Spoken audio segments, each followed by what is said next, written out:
I was blamed. My name is James. I am a simple man. I never had much in life. I grew up poor. My parents were farmers. We lived in a small village. Life was hard. We worked every day. Still, we had little to eat. When I turned 20, I went to the city. I wanted to find work. I wanted to help my family. I looked for jobs everywhere. Finally, I got one. A rich family hired me. They were kind people. The father was Mr. Thompson. He owned many businesses. His wife, Mrs. Thompson, was kind to me. They had a daughter named Emily. She was 16. She was quiet and polite. They lived in a big house. It had many rooms, a garden, and even a swimming pool. I worked as a housekeeper. I cleaned the house. I washed the car. I cooked food sometimes. I stayed in a small room behind the house. The Thompsons treated me well. I felt safe and happy. I was thankful. Every night, I prayed for them. I wanted to serve them for a long time. But one night, everything changed. It was a cold night. The sky was dark. The wind was strong. I finished my work and went to my room. I was tired. I fell asleep quickly. Around midnight, I heard a loud noise. I jumped from my bed. My heart was beating fast. I ran to the main house. The door was open. Inside, it was dark. I saw broken glass. I saw blood on the floor. I shouted, "Mr. Thompson! Mrs. Thompson! Emily!" There was no answer. I walked slowly inside. Then I saw them. All three were lying on the floor. They were not moving. I dropped to my knees. I cried. I shouted for help. I ran to the neighbors. I begged them to call the police. Soon, police cars came. They asked me many questions. They looked at the house. They looked at me. Then they said something I could not believe. "You killed them," one officer said. "What?" I asked. "No, I didn't." But they didn't listen. They took me away in handcuffs. I sat in the police station for hours. They kept asking the same questions. "Why did you kill them? Did you steal anything? Were you angry with them?" I said no. I didn't do it. I loved that family. But they didn't believe me. A few days later, I was taken to court.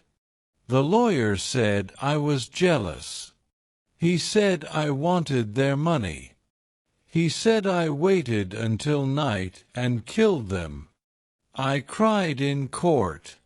I shouted, "It's not true." But no one listened. The judge looked at me. He said, "You are guilty." I was sent to prison for life. Prison was dark. It was cold. It was full of pain. I could not sleep at night. I cried alone in my cell. Other prisoners called me a killer. The guards looked at me with hate. No one talked to me. No one asked me if I was okay. Every day, I thought of the Thompsons. I saw their faces in my dreams. I remembered their smiles. I asked myself, why did this happen? I prayed to God. Please, help me. Show the truth. I did not do it. But days turned to weeks. Weeks turned to months. Then years passed. I was still in prison. After 7 years, something changed. A new officer came to the prison. His name was Officer Blake. He was kind. He listened to the prisoners. One day he asked me, "James, why are you here?" I told him everything, from the beginning to the end. He listened carefully. He did not laugh. He did not walk away.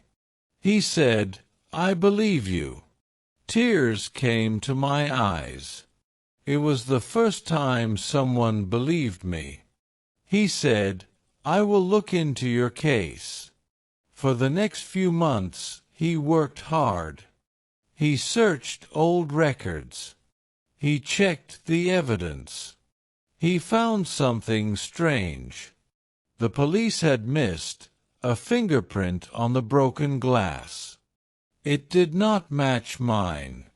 He also found that a thief was caught 1 month after the murder. That thief had some items from the Thompson house. Officer Blake took this information to the court. A new trial began. I sat in the courtroom again, this time with hope. The judge read the new evidence. He looked at me and said, "James, you are not guilty." I was free. I walked out of the prison. The sun was shining. I took a deep breath. I looked at the sky. I cried, but these were happy tears. I was free, but I was also broken. 7 years of my life were gone. People still looked at me with doubt. Some said, maybe he got lucky. Others said, we still don't trust him. But I did not care. I knew the truth.